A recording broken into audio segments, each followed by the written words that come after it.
ധർമ്മപ്രമാണം. ധർമ്മപ്രമാണ ഒരിക്കൽ സ്വാഗതം.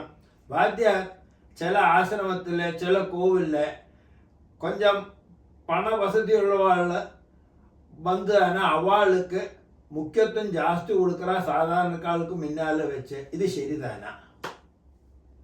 ஆசிரமங்களில் இல்லை கோவில்களில் எல்லாம் கொஞ்சம் தனமுள்ளவா, கொஞ்சம் சமூகத்தில் பெரிய ஆൾക്കാർ வர சமயத்தில் அவளுக்கு கொஞ்சம் பாக்கிയുള്ള ജനങ്ങളിൽ നിൽക്കുന്ന സമയത്തിൽ കൂടുതൽ മര്യാദ കൊടുക്കുക. അതെല്ലാം ശരിയാക്കുമാ കേട്ട് കഴിഞ്ഞാൽ ശരിയായ കാര്യമല്ലാതില്ല. ഭഗവാനുക്ക് മുന്നാടി പണം കൊടുത്താലും കൊടുക്കാട്ടാലും എല്ലാവരും സമന്താൻ. ഒരു എക്സാമ്പിൾ ഞാൻ ചൊല്ലേൻ.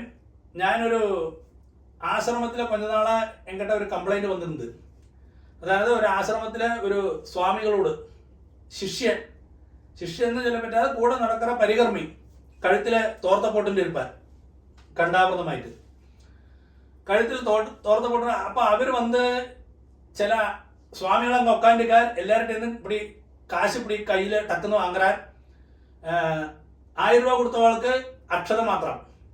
അത് കഴിഞ്ഞാൽ ഒരു 5000 രൂപ കൊടുത്ത് 5000 രൂപ കയ്യിൽ മടക്കി കൊടുത്തു കഴിഞ്ഞാൽ ഉടനെ അവർക്ക് സ്വാമികളുടെ ചൊല്ലി പൊന്നാട കൊടുക്കുമല്ലോ. ഇപ്പടിയെല്ലാം നടക്കുന്ന എங்கிட்ட ഒരു ഇൻഫർമേഷൻ വന്നത്. അപ്പം ഞാൻ ഇത് ശരിയാക്കുമ്പോൾ തെരിയാത്തക്ക് വേണ്ടി ഞാൻ ഒരു നാളേക്ക് നേരിട്ട് പോനേ അങ്ങ്.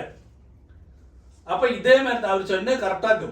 കാരണം എന്നാക്കി ഇതാ സ്വാമികൾ അങ്ങ് ഒക്കാണ്ടിക്കാർ, ചിന്നവരും പെരിയവരും ഒക്കാണ്ടിക്കാർ, 2 സ്വാമികൾ ഒക്കാണ്ടിക്കാർ കിട്ടൊക്കെ കഴുത്തിലെ തുണ്ടുപൊട്ടിൻ്റെ ഒരുത്തൻ.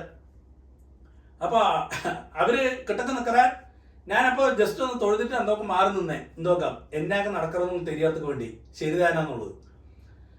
അപ്പോൾ ഇന്ന് കംപ്ലൈൻറ്റ് கொஞ்ச നാളെ എങ്കിட்ட ചൊല്ലിൻ്റെ ഓരോരുത്തരും നിങ്ങൾ ധർമ്മപ്രമാണത്തിൽ ചൊല്ലണം ചെയ്തിട്ട്. അപ്പോൾ അതിക്ക് വേണ്ടിയിട്ടാണ് നമ്മൾ കാര്യം തെരിയാക്കി നമ്മൾ ചൊല്ലപ്പാങ്കിലേ പത്താളാ പബ്ലിക്കാ.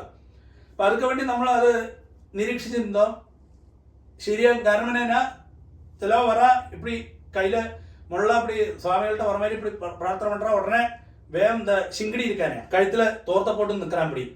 അവൻകിட்ட അവന് കണ്ട വഴിക്ക് തെരിഞ്ഞ അവൾക്ക് കാശ് കിടന്ന് മുള്ള കടക്ക അവൻ വാങ്ങറ അവൻ മുള്ള ചുരുട്ടി വെച്ചുക്கிறாൻ. ഇത് இந்த വിവരമെല്ലാം സ്വാമിക്ക് தெரியுമോ എന്നുള്ളത് എനിക്ക് தெரியாது. പക്ഷെ ഇപ്പടിയെല്ലാം നിറയെ നടക്കുന്നത്. അതേമാതിരി കോവിലുകളിൽ എന്തായാലും കോവിലുകളെ പുറത്ത് വരയ്ക്കും ഒരു ടൈം ഇരിക്കും. കാരണം എന്നാ കഴിഞ്ഞാൽ ഒരു 9 മണിക്ക് ചാത്തണം, അല്ലെ 10 മണിക്ക് ചാത്തണം, അല്ലെ 12 മണിക്ക് ചാത്തണം കോവിൽ നിന്ന് ഇരിക്കഴിഞ്ഞാൽ അതേമാതിരി സ്വാമിക്ക് നൈവേദ്യം കൊണ്ടുവന്ന അന്ത കൃത്യസമയത്തിലെ പണ്ടറത്തേക്ക് പാക്കണം, ഇല്ലേ കൃത്യസമയത്തിലെ ചാത്തറത്തേക്ക് പാക്കണം. അപ്പം അത് இல்லை ஆரா வர கொஞ்சம் கூட வெயிட் பண்ணுறோம் அப்படியெல்லாம் சொல்லி சுவாமியை நைவேத்தியம் பண்ணுறது இல்லை தீபாரணம் காணிக்கிறெல்லாம் இத்திரி லேட் ஆக்குறதெல்லாம் തെറ്റായ കാര്യമാക്കും. ഞാൻ നേരത്തെ തന്നെ இந்த ஆசிரமத்திலெல்லாம் இப்படி கொஞ்சம் ரொம்ப இதாയിട്ട് நடக்கிறது ரொம்ப விஷமா இருக்கு பார்க்கறதே. அந்த சிங்கடி காசை வாங்கி சுருட்டி வச்சுக்கிறான். சுவாமிகளுக்கு அது தெரியறலை. அப்போ அது கொஞ்சம் ശ്രദ്ധിക്കണം. அந்த ஆசிரமத்திலுள்ளவா இந்த மாதிரி சிங்கடிகளெல்லாம் கொஞ்சம் நிரீட்சிச்சுங்கோ. ரொம்ப கம்ப்ளைண்ட் வருது. அது ஆசிரமத்துக்கானாலும் ரொம்ப ബുദ്ധിമുട്ടാകും. കാരണം இந்த மாதிரி ദർശനத்துக்கு ആൾക്കാർ വരാണ്ട പിന്നെ ആശ്രമം നടന്നു പോകാത്. அந்த மாதிரி ചില വിഷയങ്ങളിലാണ് ഇരിക്കും. ഇതിൽ അതെല്ലാവരും ഒന്ന് ശ്രദ്ധിക്കണം എന്നുള്ളത് പ്രത്യേകമായി ചൊല്ലിക്കണം இந்த അവസരത്തിൽ.